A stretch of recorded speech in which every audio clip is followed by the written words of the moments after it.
वास्तव में जब इंदौर में एयरपोर्ट पुराना संचालित था, तब उसके आसपास की कुछ कॉलोनियों को एयरपोर्ट ने अनापत्ति नहीं जारी की। फलस्वरूप वो कॉलोनियां अवैध की अवैध रहीं और कुछ कॉलोनियों में से जमीन अधिग्रहित की, उनका अवार्ड पारित करवाया।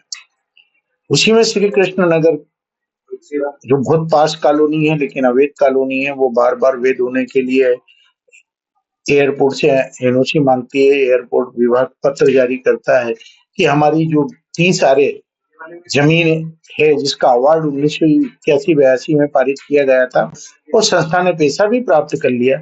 इसी प्रकार से कानिकुब्ज नगर उसी से चिपका हुआ है, उसकी कुछ जमीनें इस 184 आरे, उस पर आपत्ति, एयरपोर्ट ने उसका भी अवार्ड पारित करवाया।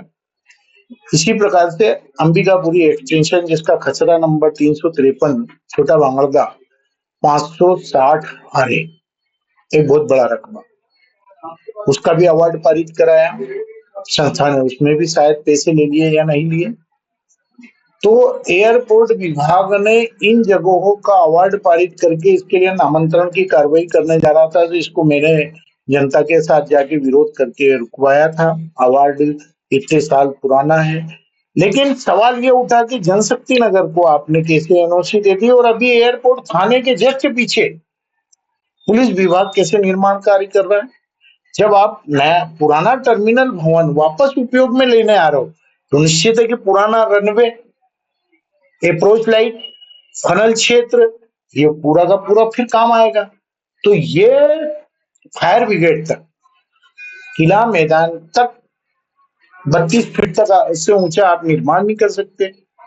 तो आपने इन लोगों, इन दो कॉलोनियों को और पुलिस विभाग को कैसे एनओसी दी? इसमें एनओसी की जांच कीजिए, और अगर जांच में ये पाया जाता है कि वाकई में अब आपको जमीन की जरूरत नहीं है, तो श्री कृष्ण नगर को एनओसी दे दीजिए, अंबिकापुरी को एनओसी दे दीजिए, और कानिकुब्ज नगर को।